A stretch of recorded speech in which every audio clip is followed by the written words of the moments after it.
Olá, eu sou o Thiago Lopes, doutor em psicologia e especialista em autismo precoce, e hoje estou aqui para falar sobre hiperfoco e interesse restrito.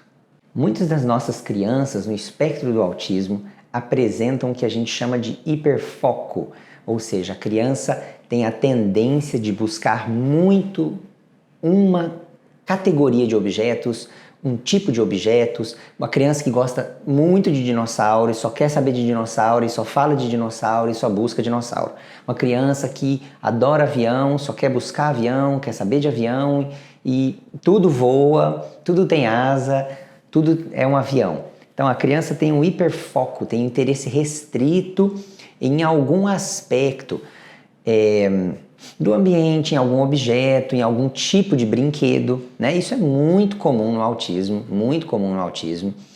E muitas vezes a gente vê uma certa romantização do hiperfoco e do interesse restrito. Eu acho que a gente precisa refletir em cima disso para pensar nas vantagens e desvantagens desses interesses restritos. Então, a primeira coisa é, por mais que o indivíduo, que a criança com autismo, que no futuro vai ser um adulto, e a gente não pode esquecer que ele vai crescer e vai ser um adulto, por mais que ele tenha um interesse restrito, que aquele interesse possa ser útil, por exemplo, tem criança que tem um hiperinteresse em letras, né? Uma hiperlexia muitas vezes, que ele acaba aprendendo até a ler e escrever mais cedo do que a média.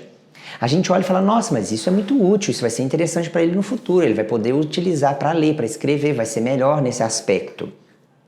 Agora, eu tenho que lembrar que um hiperinteresse nas letras não necessariamente melhora no futuro a capacidade de interpretação de texto, de composição de textos coerentes. Isso é uma outra habilidade que exige muito mais processamento aí dessa parte frontal do cérebro, muito mais habilidade de abstração, de realmente condução do texto, criação de um texto coerente, exige muito mais do que um simples hiperinteresse por letras.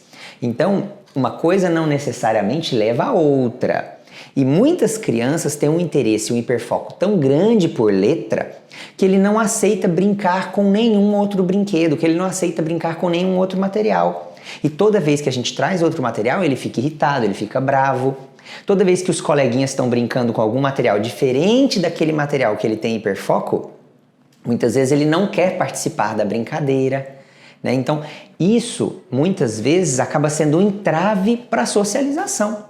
Acaba sendo uma coisa que vai dificultar a participação dele no ambiente social. Você já deve ter conhecido aquela pessoa que adora futebol e esporte e só fala de futebol. Você tenta mudar de assunto, a pessoa já volta de novo para o futebol, já volta de novo para o esporte. Fica difícil manter um diálogo, porque a pessoa só sabe falar do mesmo assunto. Então, se a pessoa tem um interesse muito restrito, né? Enquanto criança, a tendência dele é ser um adulto que vai ter um interesse muito restrito. E isso, muito provavelmente, vai atrapalhar ele a navegar diferentes ambientes sociais. É claro que ele gostar muito de Star Wars vai fazer ele ter um grupo de pertencimento que são os fãs de Star Wars e vai participar das discussões de Star Wars e vai jogar o jogo de Star Wars. Isso vai permitir ele ter um grupo de pertencimento. Isso é uma vantagem, isso é uma coisa que vai ajudar a socialização em alguns aspectos no futuro. Mas eu tenho que lembrar que, ao mesmo tempo, dificulta ele a interagir com outros grupos, porque ele acaba não tendo assunto ou interesse em interagir em outros grupos. Agora, o hiperfoco também pode ser uma coisa interessante em alguns aspectos. Você tem, por exemplo, um radiologista que tem hiperfoco, né? Pode se tornar um médico radiologista, tem hiperfoco justamente na parte de análise de imagens. Talvez ele seja extraordinário naquela parte. Talvez ele seja extraordinário no que ele está fazendo. Um cirurgião com hiperfoco, né? Talvez seja muito perfeccionista na qualidade do ponto, naquilo que ele está fazendo, naquelas 6 cirurgias específicas que ele faz sempre as mesmas cirurgias, né? Se ele é um especialista e atua só numa área muito específica, esse hiperfoco pode ser interessante. Agora, ao mesmo tempo, eu tenho que lembrar que Esse indivíduo vai ter que ser capaz de explicar o diagnóstico, explicar como funciona a cirurgia, explicar o pós-diagnóstico, entrar em contato com os profissionais que fazem parte da cirurgia, compreender a situação familiar, vai ter que ter trocas e discussão com outras pessoas. Então, se ele tem um interesse restrito e sabe só falar sobre um único aspecto, ou sobre uma única coisa que ele gosta muito, ele acaba tendo dificuldades muitas vezes de interação e de fazer o trabalho dele em equipe. Então, quando a gente pensa em crianças com hiperfoco, a gente tem que lembrar que vão ser adultos e que se a gente não trabalhar esse hiperfoco aumentando a flexibilidade mental agora, vai ficar difícil de fazer isso lá na frente. Então é importante, mas Thiago, então o que eu faço? Eu escondo tudo aquilo que é hiperfoco? Meu filho adora letras, então eu cheguei em casa e guardei tudo que tinha letra. Escondi, pronto. Agora ele não vê mais, ele não hiperfoca mais. Toda restrição gera compulsão. Toda restrição gera compulsão. Se a criança que gosta de letra nunca tem acesso à letra, o dia que ela for na casa de um amiguinho, que ela for na escola que tiver letras, ela vai ficar desesperada para poder buscar aquilo que ela tem como objeto restrito. E outra coisa, quando eu tiro completamente aquilo da vida da criança, muitas vezes o interesse restrito simplesmente migra de uma coisa para outra.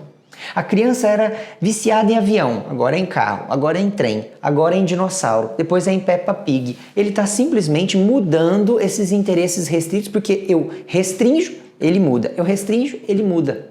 Certo? Então o que eu faço, Thiago, para resolver isso, se não é para esconder tudo? Primeira coisa, também eu não vou deixar à vontade o tempo inteiro disponível. Porque senão, gente, eu estou só reforçando essas cadeias no cérebro que biologicamente reforçam e ativam as zonas do prazer toda vez que ele busca aquele material. E aí a criança passa o dia inteiro buscando só aquele material porque é prazeroso para ela. Então eu tenho que criar um equilíbrio. Não é porque a criança gosta de carrinho que ela ganha carrinho de todos os parentes e que ela tem 120 carrinhos espalhados pela casa em todos os cantos. Então ela gosta de carrinho? Maravilha. É o hiperfoco dela? Tudo bem. Alguns momentos do dia ela vai ter acesso ao carrinho, mas não o tempo inteiro. E eu vou levar esse carrinho para terapia? Sim.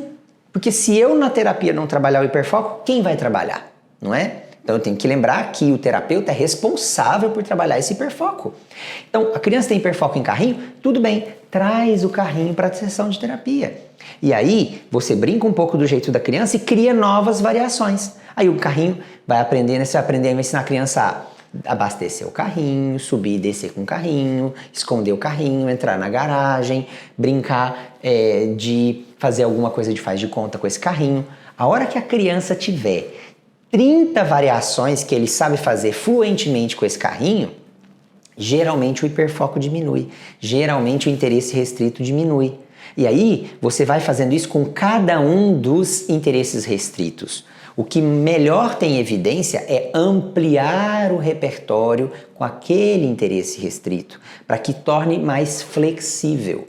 Você faz isso com 3, 4, 5 interesses restritos, daqui a pouco a criança já não tem mais tantos interesses restritos, porque o repertório dela está amplo, flexível. Então, ao invés de eu simplesmente sumir com tudo aquilo que a criança tem interesse restrito, eu trago para a atividade, brinco só por um tempo delimitado, eu não posso passar a sessão inteira de terapia só com um objeto restrito. Então é uma das 10 atividades que eu vou fazer e naquela atividade eu vou ampliar o repertório. Então, não deixar disponível o tempo inteiro, espalhado pela casa e só ter aquele tipo de brinquedo. Trazer para a sessão, mas não brincar a sessão inteira, brincar só durante uma parte da sessão, segunda coisa. E terceiro, sempre ampliar o repertório da criança, ensinar novas variações com o mesmo objeto para aumentar a flexibilidade do repertório da criança. Então eu espero que tenha ajudado vocês a ter algumas ideias para melhorar essa situação de hiperfoco de interesse restrito. E se a criança brigar quando eu for guardar o brinquedo? Gestão de comportamentos inapropriados, gestão do comportamento agressivo. Que aí eu vou ensinar ele que esse comportamento não vai garantir acesso ao objeto. Não é brigando, gritando, chutando que ele vai conseguir aquilo que ele estava buscando. E aí eu tenho que desenvolver a competência de gestão dos comportamentos inapropriados. Certo? Eu não posso deixar de fazer só porque eu não sei gerenciar o comportamento. Eu tenho que aprender a gerenciar o comportamento. Porque se eu negligencio esse hiperfoco, eu tenho uma criança menos funcional no futuro, eu tenho um adulto menos funcional no futuro, com menos qualidade de vida, com menos capacidade de interação, tá bom? Então, se você gostou desse vídeo, não esquece de compartilhar com os amigos, de se inscrever no canal. Deixa aqui seu comentário também, como é que você lida com esse hiperfoco, com esses interesses restritos no seu dia a dia? Como é que você faz em casa? Vamos trazer algumas ideias, porque isso pode ajudar os pais também. Então, muito obrigado pela sua participação e a gente se vê no próximo vídeo.